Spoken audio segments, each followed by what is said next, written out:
This is For the Governed, a podcast series brought to you by Athalonz. Here are your hosts, Tim Markison and Ron Cates. Welcome to another interesting episode of the Athalonz podcast. I'm Ron Cates, joined as always by Tim Markison, the CEO and founder of Athalonz.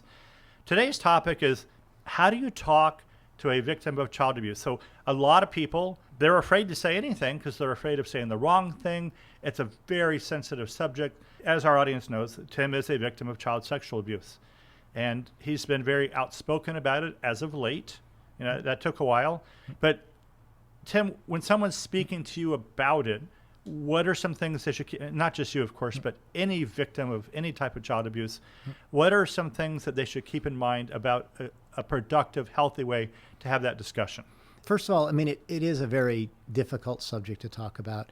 It's difficult to hear, whether you were a victim or not, and it's difficult to share. From my perspective and for me, it was very difficult to start talking about it. I had to overcome the shame, the fear, the embarrassment, and then my perceived stereotyping of, a victim, that somehow it was my fault and I'm less than a human because this actually happened to me. So all those things I had to work on to overcome before I could even start talking about it, especially in a public forum, as I've been doing over the last several years. So my advice is based on my experiences. So others may agree with what I say in whole, in part, disagree with what I say with in whole or in part. So I want to make clear that this is just my interpretations based on the conversations that I've had, sharing my story and what happened to me and my recovery journey, but also hearing from other victims and what they've experienced and what they're struggling with in their recovery journey. So, one of the first things for me is really just having the person listen. So much of sharing the story of abuse is overcoming that fear. And being able to just talk about it and having the person sit there and listen and really listening, the eye contact and nodding the head and, it really does help being able to share it. And for me, when I was sharing those kind of things, I'm really not looking for that person to fix me or take my pain away. It's a way of processing, what happened to me. And that kind of leads then to my second point. Well, as a listener who wants to be supportive with good intentions, I think it's still very difficult. One, I think we want to be very cautious about what we say. Obviously, we should listen. But I think the tendency of a lot of people is they want to help. Right. And that, in this case, might backfire or just be totally inappropriate. Listening is a huge, huge help. So, so my second tip is no unsolicited advice. So, so much of talking about, for me, what happened to me was just getting it out and overcoming the fear of even being able to speak about it. And for the most part, even my therapist, she say, and the therapists I've had, it's like, I can't fix you. This is, you're the only one that can heal from these wounds. I can guide you, but I can't fix you.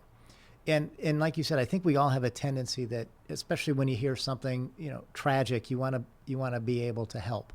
But in those situations, unless a person specifically asks for help or what do you think, it's important to not share. And then if there's something you just feel so compelled to share, ask, may I offer some advice or a suggestion? And if the person says yes, well, then feel free to share it. But if they say no, then you just gotta bite your tongue. And, because I've been on both sides of the table, and it's hard to bite your tongue when there's things that you think can help that person. But again, it's their personal journey. So what worked for me may be the total wrong thing for that person where they're at right now. So that one's really, really an important aspect. So listening and no unsolicited advice. The other thing that I really find helpful is just a thank you. Thank you for sharing your story. Thank you. I think the first time you spoke to me, I was just like, thank you for being so candid about this. I can only imagine how painful and personal it is. But thanks for that. I feel privileged. I don't know if the right word, but I feel I'm happy that you were willing to share that with me. I find it an honor when somebody wants to share their pain and their journey with me. You can't do that unless there's some level of trust in sharing that with the other person. So that's a huge honor for somebody to share their thoughts and their feelings with me. And that's where the thank you just comes into play. Yeah, receiving it is very nice, and it's very nice to say it when somebody shares.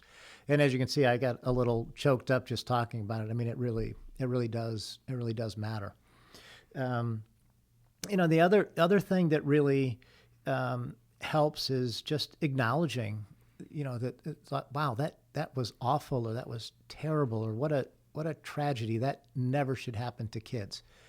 For me, that helps putting in a context, because growing up in an abusive environment, that was my norm. Mm-hmm. So I don't have a comparison with, what was a healthy childhood. All I have is this abusive childhood. So to have somebody acknowledge, it's like, wow, that was bad, makes it more real for me and helps me start to really process and put my childhood into perspective. It's like, what, that really was bad. So acknowledging is really, really been important for me. The thing that's come up recently for me that I find really helpful is the resourcefulness of the child, or when I was a child, I find really helpful. So, and this has really just come up recently in my therapy sessions. It's like, wow, what a resourceful child I must have been to survive that environment. And to ultimately prosper as an adult. Yeah. You're still resourceful as an adult in dealing with this in the most healthy and positive way imaginable. Yeah. So I find that, really a really reaffirming thing. It's like, yeah, I did do some good things, even though I was in a horrible situation that left me with very, very little choices. I still managed to survive and keep a part of me alive that wanted to have a good life.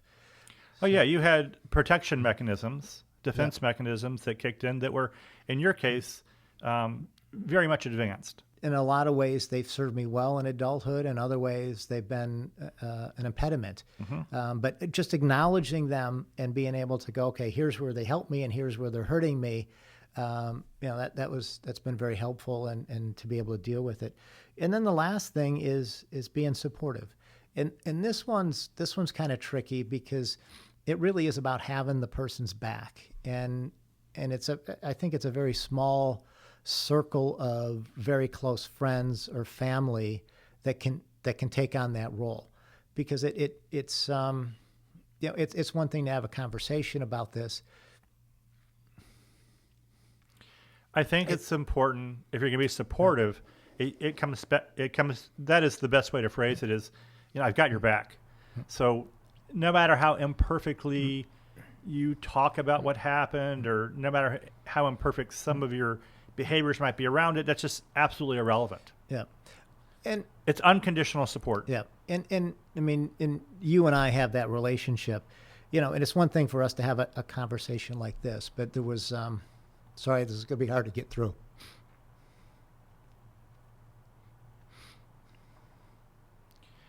And that's understandable. Yeah.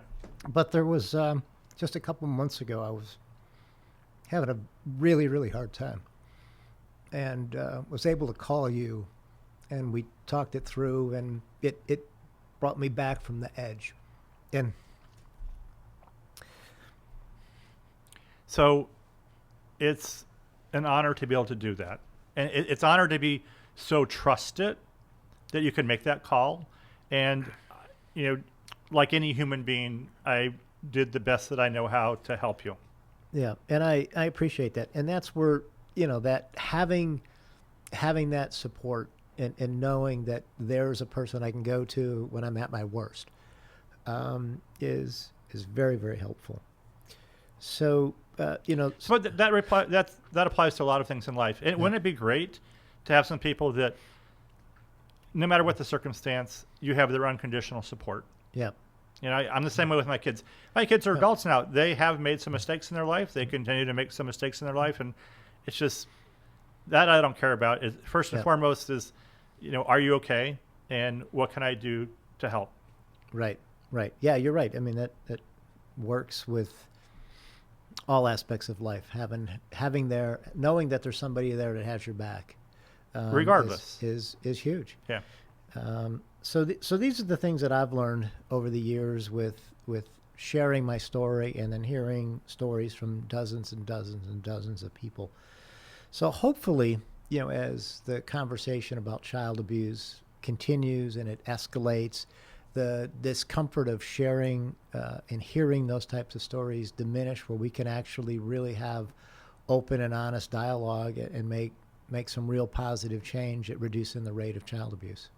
And I love this topic because for most people, for everyone, it is a very difficult topic to even fathom.